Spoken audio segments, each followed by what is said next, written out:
This is Keith from Siteimprove. Sophia is having a couple of technical difficulties. Here she comes. Hi, can everybody hear me? Yes, ma'am. Okay, yeah. Perfect. Sorry, I thought I was having some technical difficulties. I got on a little bit early, so I was like, I don't know if everybody can hear or see me, so hello. So my name is Sophia Johannesson. I am your customer success manager at Siteimprove, and I'm not sure how familiar everybody is with Siteimprove and how ASU has been implementing it so far. So I thought for the purpose of our call today, we could really just go over some introductions. We also have Keith Bundy on the line, which I'll introduce in just a few minutes, but I thought it would be good to just kind of give you an introduction of what Siteimprove is, how your team has been using it in general so far, and then some of the accessibility resources that you have for development, but also just in general working with high ed. That's one of the fields that we really do focus on a lot, and Keith does have a lot of specialty in that too. So thought that would be a good start, and then also just leaving some time for some question and answer at the end too. But I did send out a PowerPoint, and I'm not sure. I'll share my screen here. If you want to make me the presenter, or if you want to go through the PowerPoint and I can backseat drive if you'd like, whatever you prefer. You can feel free to share your screen and go through.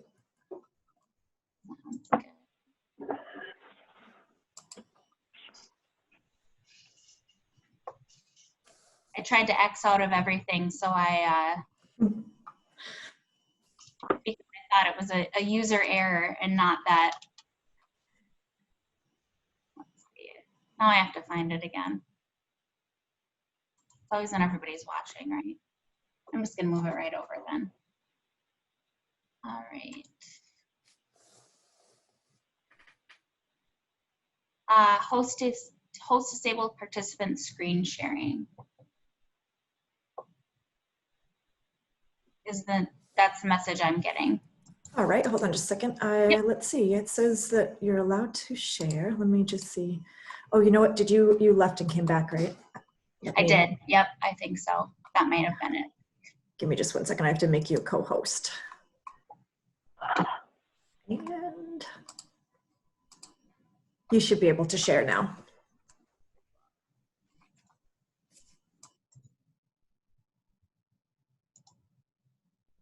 All right. Can everybody see the Siteimprove? I love Zoom because it's more accessible, but I don't like the views that I can see on it as much, or maybe I'm just not as tech savvy on it yet. I have to learn a little bit more maybe. But can everybody see my screen with the Siteimprove and Arizona State University on it? Yep. Yes. Okay, perfect. So again, just for an agenda, some introductions to Keith and myself as your Siteimprove team. I wanted to go over the Siteimprove core platform just a little bit as well. I'm not sure how many of you are familiar with it or if you've been using it, but it would be great while we're going through, if you guys do have some input on how you have been using it, we would love to hear that too. And then training resources in general with this whole Siteimprove platform, but then we'll also go over some accessibility resources that you have at your fingertips as a member of the Siteimprove community. Accessibility overview, I won't spend too much time in that, but I do want to send this PowerPoint out. It does go over, you know, the compliancy issues, just kind of a high-level overview for anybody who may not be as familiar. I know we have a lot of developers on the line, so accessibility can be kind of a daunting task and a little bit intimidating at times, but that's what we're here for. And then just going into the platform itself, where do I start? What is going to be the best use of my time? And then again, the resources, like I mentioned. So we have a lot of support pieces as far as me as your customer success manager. We have a full support team, customer experience team. We have our academy team. Keith is part of the community accessibility community team. Lots of webinars that we put on also once a month. Answer any questions about manual testing versus accessibility testing, that, or opposed to automated testing. That's been something that's been coming up a lot for questions. So I wanted to address that if anybody did have any questions there. But does that sound like a good agenda for everybody? Silence. When there's lots of people on the phone, silence, I'm guessing, means yes. So I'm going to keep going. It's great. All right, perfect. So again, my name is Sophia, Customer Success Manager. Really what that means, I'm your main point of contact for anything in your current platform. So you have access to your quality assurance, your accessibility module, your SEO. There are some other pieces as far as what we call policy, which is basically just a rule across your site. You have pieces with response that you can get into, like if your site were to go down. So there are just a lot of pieces with the platform itself that can be implemented on a lot of teams. But really what my main goal here is to make sure that I'm kind of a product champion for you guys. I want to make sure that you guys are all looking good on however you're using the platform, and show, you know, the work that you're doing and utilizing the platform is really being effective. So main point of contact, want to make sure you have your training resources, answer any questions that you have. If there are any other times that we need to pull other people in, we'll definitely do that. So whether it's an expansion, we'll get your account manager involved. And in this case, we have Keith on the phone too. So Keith, if you want to introduce yourself, that would be awesome. Sure. Well, it's great to be on the webinar today, and happy Global Accessibility Awareness Day. I am Keith Bundy. I am the Accessibility Community Consultant with Siteimprove.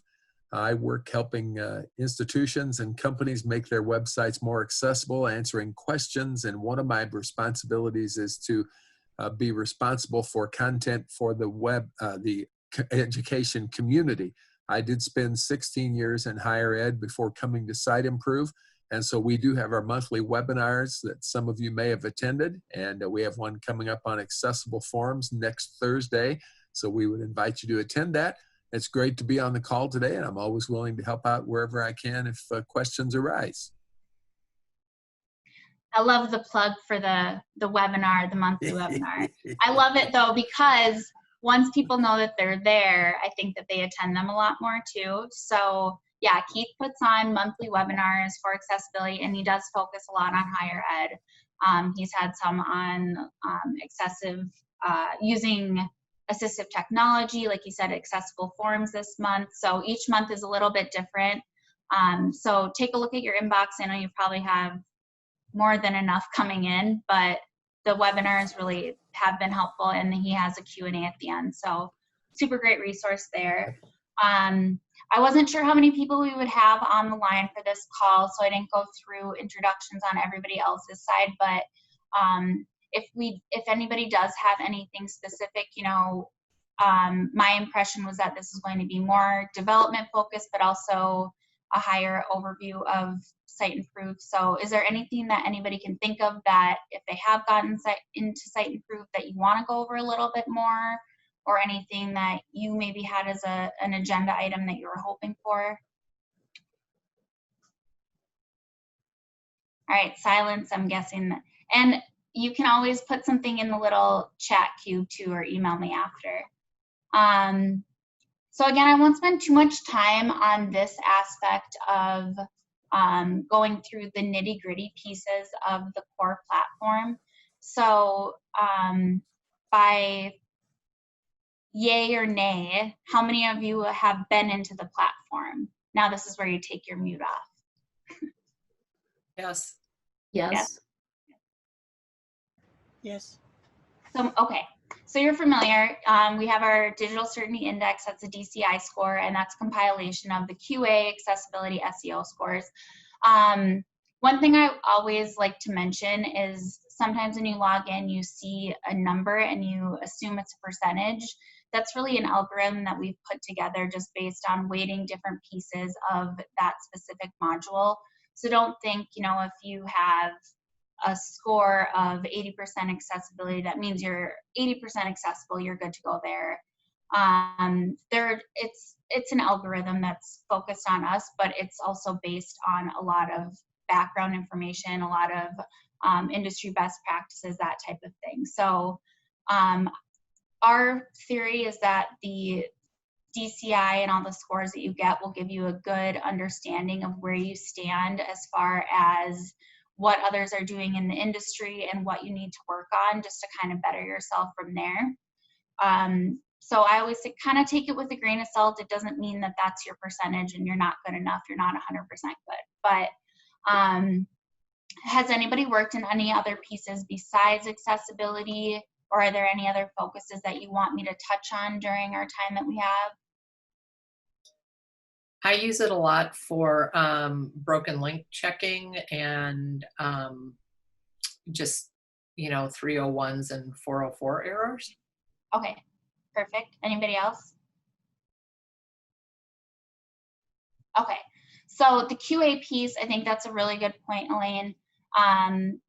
It's something that is, I always like to, people focus on the QA piece a lot because it's something that you can kind of fix and it's not as scary of a task sometimes. Sometimes with like SEO pieces and accessibility, it can be a little bit intimidating, but that's why you have resources like us here for. Just an overview again of the platform, and I'm looking at my other screen here, sorry. Policy, has anybody used policy or familiar with it? That's another piece that I would say to dig into. I love policy because it's very customizable. It's basically, again, just rules that you put across your site. So maybe you have somebody that's leaving the institution and you want to find them across the entire site, or you want to find every single alt text that also or every image that's missing alt text that also has something missing on another page. Like, you can just really customize it. So I really like policy dig around in there. Groups, you guys are set up with that with Kathy, I know, and same with reports. And then as far as, again, still staying in the core platform, customer experience and support team. So we have a full help center. We also have our content library that has a lot of information on the basic platform. We also have some blog pieces in there. And then the community, we have a community based on, I guess, a full community spectrum based on every specific module, but specifically we have an accessibility education community. And Keith, if you want to talk on that a little bit more. Well, our community is out there and you can submit questions to that community, and I always check out those questions and we'll send a response as well, but it's also a chance for other members of the community to respond to one another and get some input and help one another answer questions pertaining to accessibility. And again, we do the monthly webinars, and we always save time for Q&A there. So not only is it fixed on the webinar topic, but many times, such as the one next Thursday, we're going to have some time for general Q&A as well. So our community, we'd like to see more people become involved in it, more people to ask questions, bounce ideas back and forth.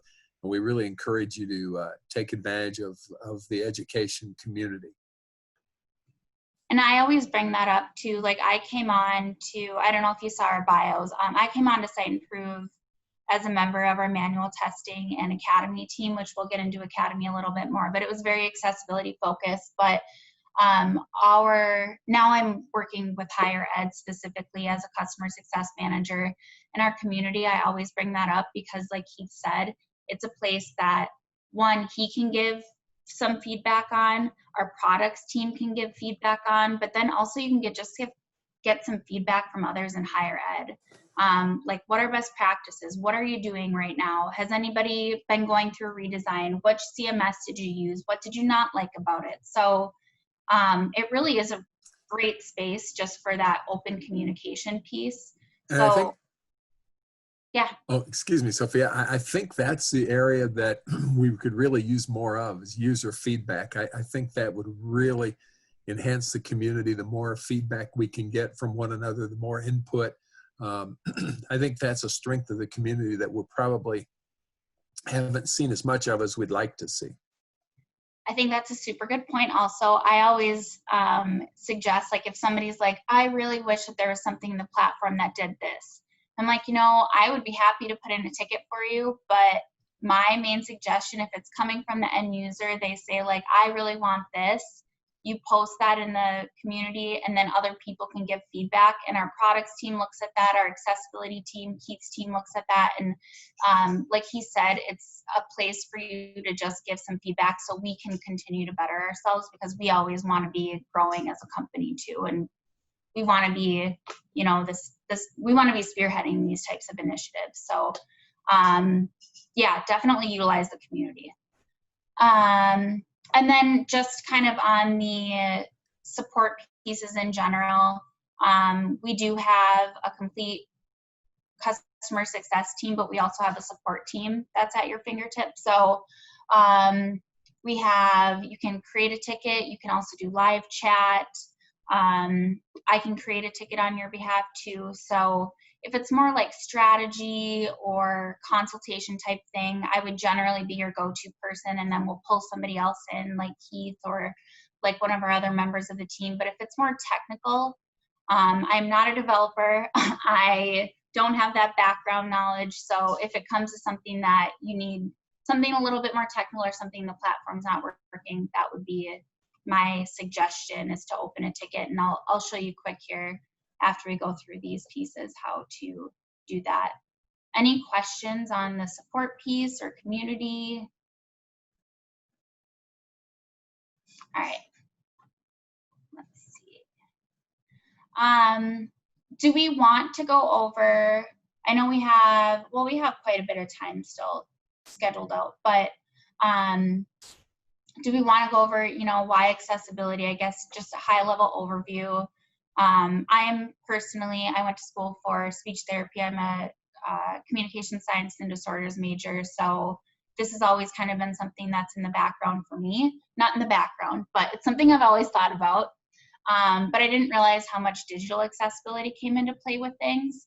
And I'm also a deaf studies minor. So working with Siteimprove, it made me realize how many pieces of communication really come into play with your website. And Keith has even more of a background there too. So if you have some input on like why accessibility or why we need to focus on it. Yeah, and you know, the interesting thing is, and I'm sure you've heard this statistic before, but it's estimated that 1 in 5, and I just saw a statistic from the CDC the other day that bumped it up to 1 in 4 people have some sort of disability, which is requires some sort of accessibility consideration.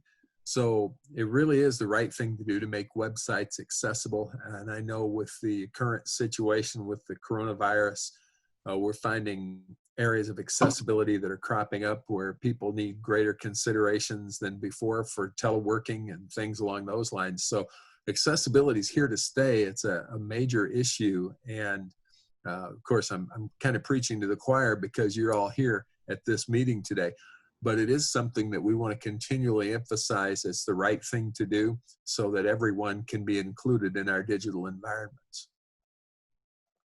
Yeah, I love that. And I think it's something also just the awareness piece of it. Yeah, before I came on to Siteimprove, I didn't think as much about little things like even like the hyperlinks with color only for color individuals that have color blindness, and videos that I would send out. I didn't think about how that would impact somebody who couldn't see any of the text or couldn't hear what was going on. So it really does just open up your mind a lot. So yeah, do some research on just why accessibility. We have some courses on that with the Academy. Terminology, I'm not sure how familiar everybody is. So W3C, that's an international community working together to develop standards so websites look and work the same for all. So really, just the same as you would go, you know, into a restaurant, you want to make sure that it's handicap accessible with ramps going in, that you have the capabilities to foster any needs of anybody. You just want to make sure that you have that inclusive design going right in. So that's really what their goal is. And then the the WCAG Guidelines. So those are the criteria. We're at 2.1 right now. That's how we're going to make sure that the website is usable with people of all abilities and disabilities. And then the conformance levels. So single A, double A, triple A. Is everybody pretty familiar with those? I'm guessing. Not really. This is the first time I've ever seen this. So. Thank you for saying that. Yeah. Okay, so actually, Keith, you take this part away. Sure. Yeah. Well, all of the guidelines, they're like, I think with the newest version, 76, 78 different principles or guidelines under Web Content Accessibility Guidelines. That's called WCAG. That means Web Content Accessibility Guidelines. And we're up to version 2.1 now. 2.0 was the standard for 10 years, and then they updated it for a few other disability types, basically low vision, people with cognitive impairments, the mobile environment. So now we're at version 2.1. And of those 78 criteria, they're divided into 3 levels, A, AA, and AAA.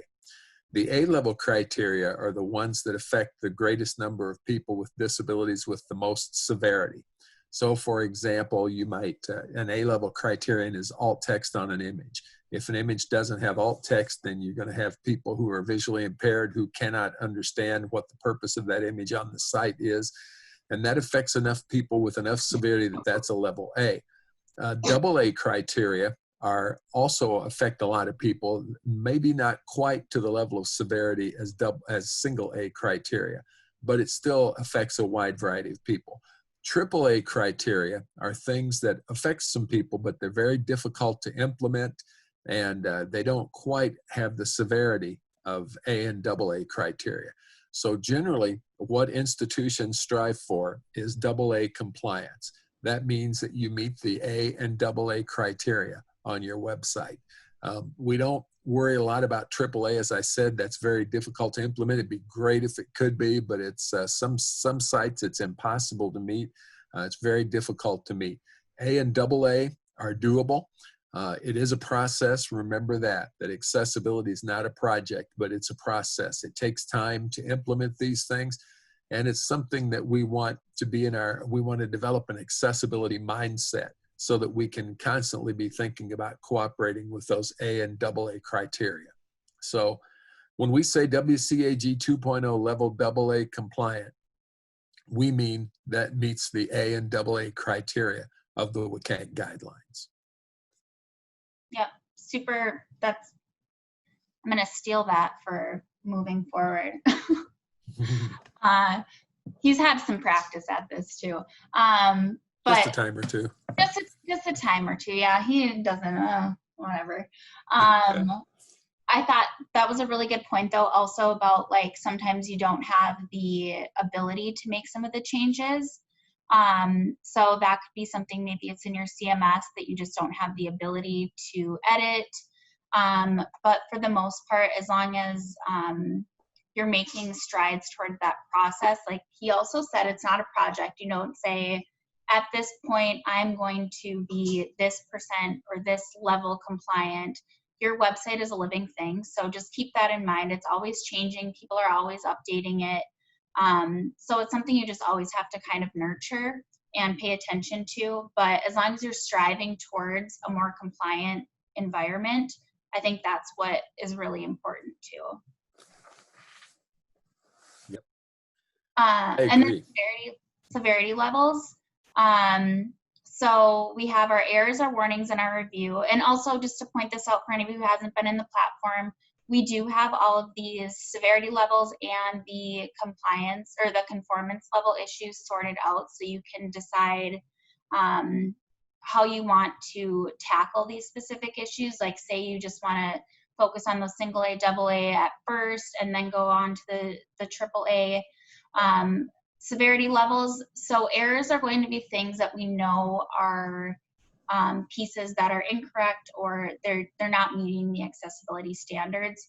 Warnings might not be best practice. Review are things that need to be manually checked. And again, Keith, if you have something to add on to this, I'd love to hear it too. Sure.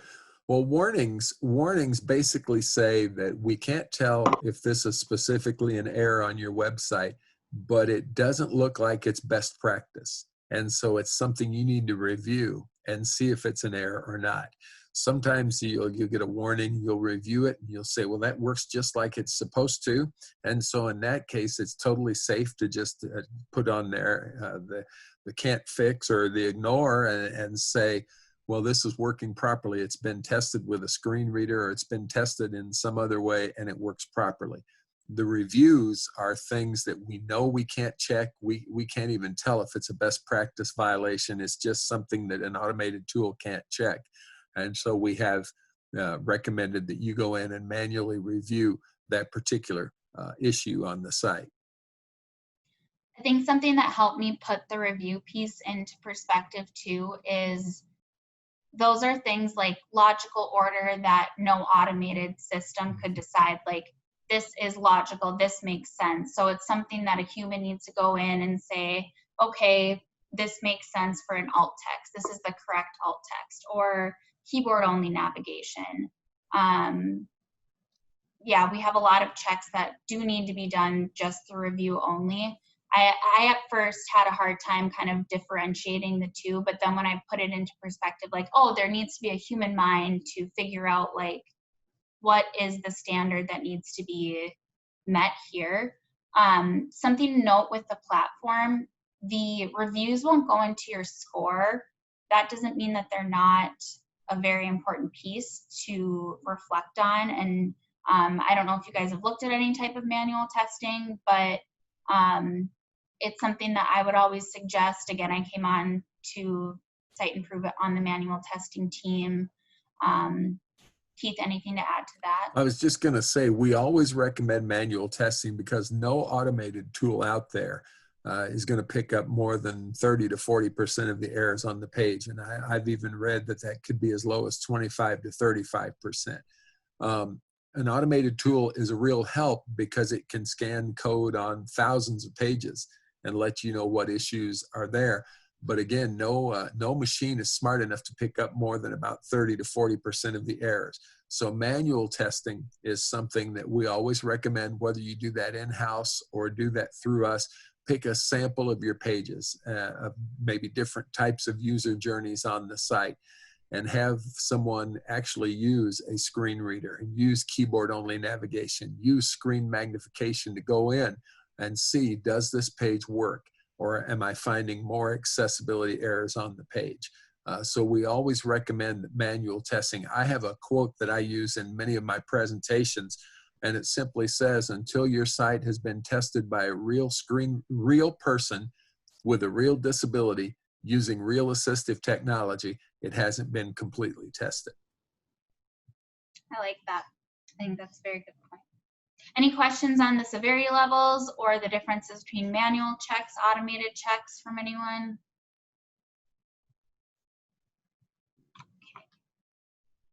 Okay, so just kind of a high-level overview. Again, I'll send all of these out too, but I would encourage everyone to play around and kind of go back and forth. I'm the type of learner that I like to have something that I can reference while I'm doing something that has been tasked to me. So what we'll do is that automated audit. Manual review, that's something that's a little bit different. Like Keith had mentioned, that's something that's not included in your subscription too, but something we always recommend, whether you do it in-house with us, with somebody else. We'll look at your pages, we'll look at your issues. You are able to assign, like I'd mentioned earlier, if it is a single A, double A, triple A, if it's an error, a warning, review, but then you can also assign it to your role. So you can have a content contributor, a developer, a webmaster, and you can really filter out that way. And something else actually new that we've had, I guess in the past few months, you can star issues too. So when you go into the platform, you can filter out, like, I am a developer, I want to focus on single A, I want to look at errors. So what can I find from there? You can star those. So next time you go into the platform, you have all those at your fingertips and you know where you want to focus on. And then with, I guess, any main questions on how, like, the filtering process works, And if you've been in there, have you come across any roadblocks or any pain points that you guys have?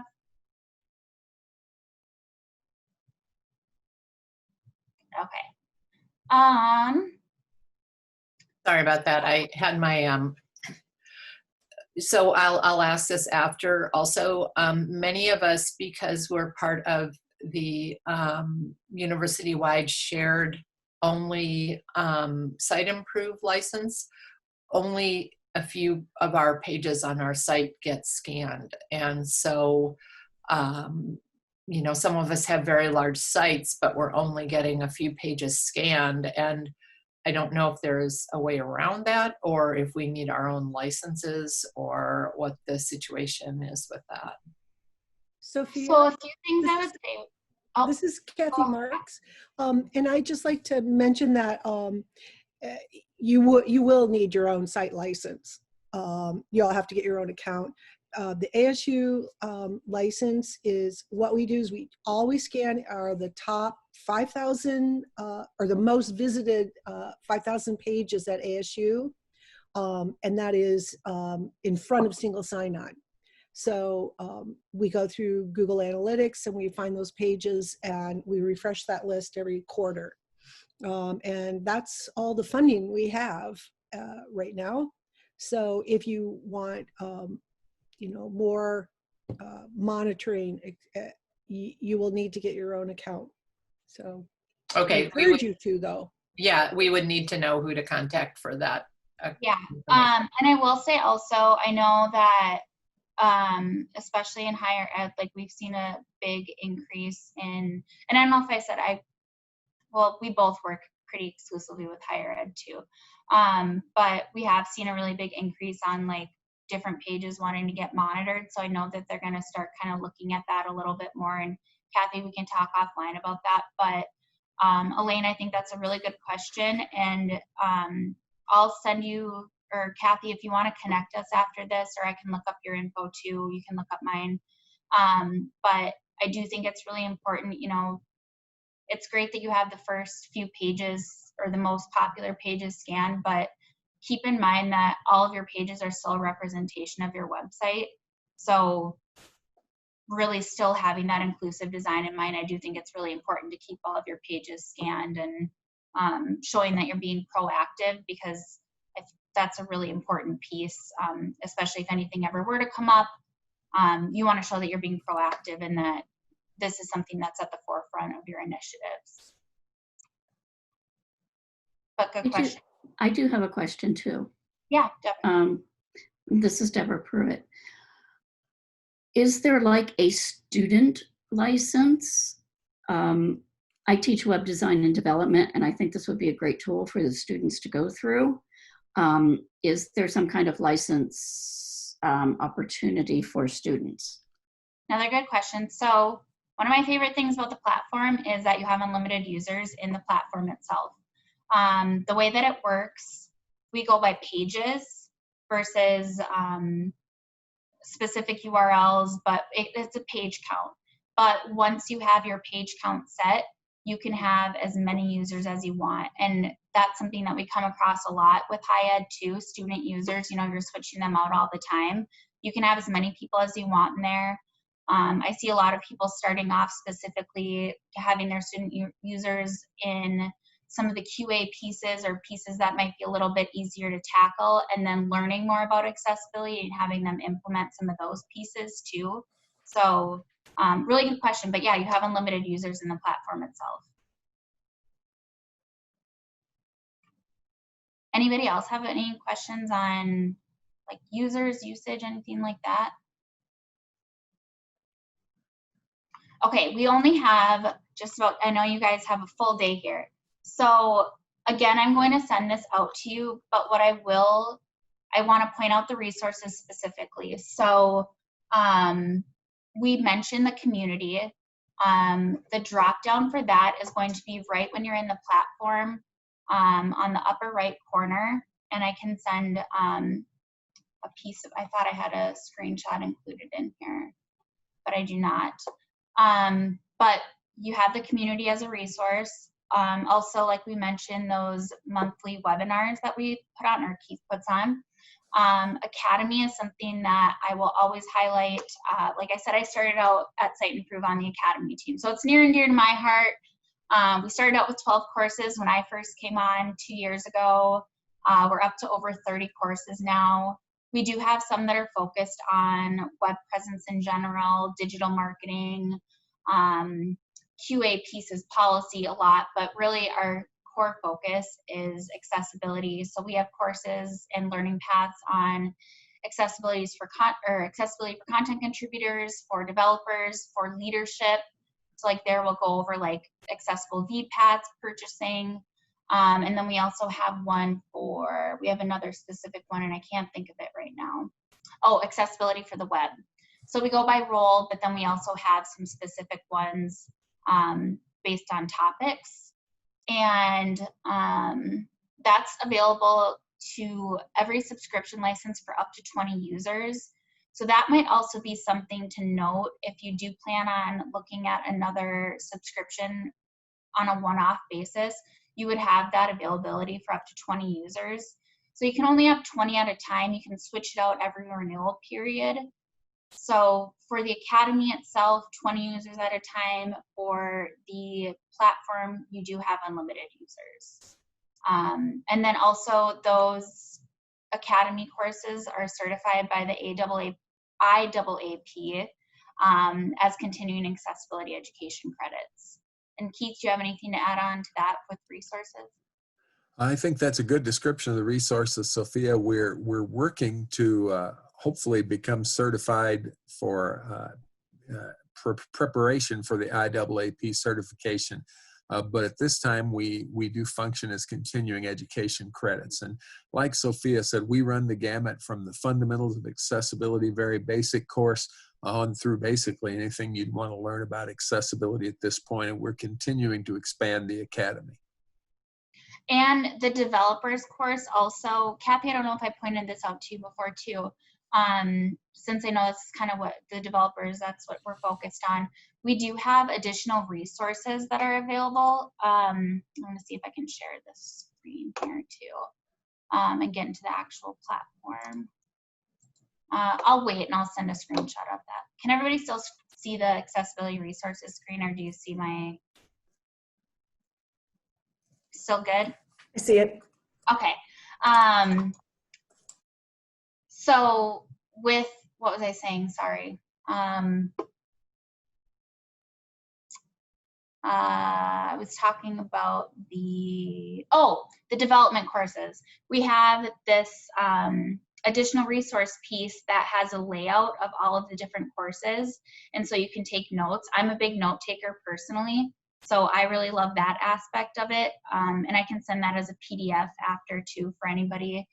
We just break down each course module. They're about 45 minutes to an hour in length. And then we'll break it out by module and you can take your own notes in there too. So I really like that.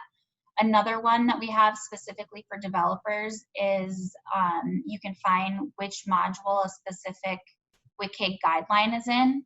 So if you're in the platform, we'll still always link out to the WCAG guidelines.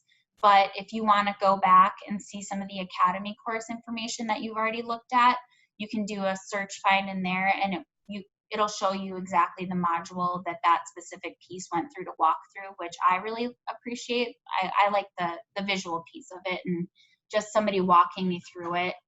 So any questions on Academy or any of the resources in general? Or Keith, do you have anything? I think you did a good job summarizing those. All right, cool. Thank Sophia, you. there's a couple of questions in the chat. Oh, I can't see the chat, sorry. Let me start with, I'm capturing them as well on a Google Doc. Okay, yeah, and I can answer all of those after. I thought maybe nobody was chatting and that's why I couldn't see it. Oh, no. Are the courses free? The courses are free for up to 20 users with the Siteimprove platform. So We do have some that are considered premium courses, but we also do have some free courses that are available for unlimited users. And actually, one of the newest ones that we have that I gave some major kudos last week to our Academy team, it's virtual classrooms for accessibility.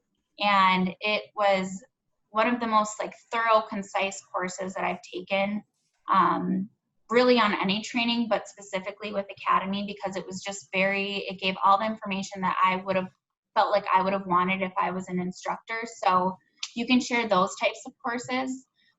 It'll let you know when you log in which courses are included and which are not. So to answer your question, free for up to 20 people in the Academy with your subscription, and then there are some that are free beyond that 20 licensure. What else do we have for questions on there? We have, I'm sorry, everybody, I wasn't ignoring you. I couldn't see your question. oh no, it's fine. I think I was supposed to capture, they all came in toward the end. So Okay. We also have one from Chizuko Swanson. Do we all have access to look at the university-wide Siteimprove dashboard? Kathy, do you want to answer that one? Sure. No, you don't. If your team owns some of the web pages that are being scanned, you'll be given a report on just those pages, and you will have access to look at the data on just those pages. So yeah, we kind of, those are unique to each of the groups. I think there's about 90 different business groups around campus that own one or more pages out of the 5,000. I'm pretty sure, Chizuko, that your team does. You might want to talk to Tanya. I think she might be the one that gets the Siteimprove reports. And you can put anybody up for reporting. I didn't mention this too, but Kathy just said something about reports. So I touched a little bit just on groups and reporting in some of the PowerPoints, but what you guys have separated out are groups based on the pages, and then you can always send out reporting to individuals. You can have report-only access, read-only access. Apologies for not touching on that more before. Do we have a couple more questions before we wrap up? And again, send those to me and I can follow up that way too.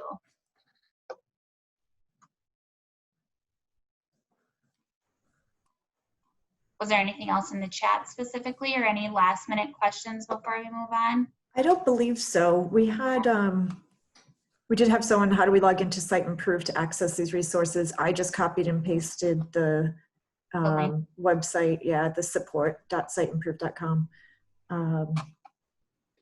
Also, if you're in the platform itself, log in through the platform to the Academy versus logging in. This link will give you some information on the Academy, but it will correlate with your Siteimprove login information. We didn't have a chance to go into Academy very much today, but I do think that's going to be something that your team will find very valuable, especially with accessibility initiatives. You can have, if there are any leaders on the team, you can monitor progress. But also that's something, I know me personally, like I've been working from home the last 2 months, so I'm like, I want to show what I'm doing. I want to show my progress. I want to show that I'm learning and growing. So these types of pieces that I can kind of improve myself, or if I were a leader, I can see that, you know, people are holding themselves accountable too. That's another really cool feature that we have in the Academy that's available, that you can just monitor that progress, assign courses, see how people are doing, and then they get that certificate of completion too. And I know you guys, you have a very full day and we're just at the top of the hour. Kathy, do you want to send out, or everybody has access to this through that link, right? Yes. Okay. And they can also go to webaccessibility.asu.edu, and we have a section on Siteimprove, and it talks about how your pages can qualify for the ASU Siteimprove account, if you have a login on that account, you will be given it and you'll have received a welcome letter from us. Go ahead and email me, and if you haven't been able to get in, we'll figure out how to get you set up. And once you're logged in too, there's a little, instead of this requested demo, it'll say submit a ticket. So that'll be the help center, that'll be our support team. I'll also be CC'd in on those. So if it's something I can jump in, again, if it's more like strategy, that type of thing. But if it's technical, I'll probably have to send it off to somebody smarter than I. So yeah, Kathy has my info. You guys all have the PowerPoint. Please look it over, and if you think of questions, Jean, again, if there are more questions that come up on the chat, please send those over. If I can't answer them again, I'll get somebody from tech, or Keith is a great resource too. So we are more than happy to help.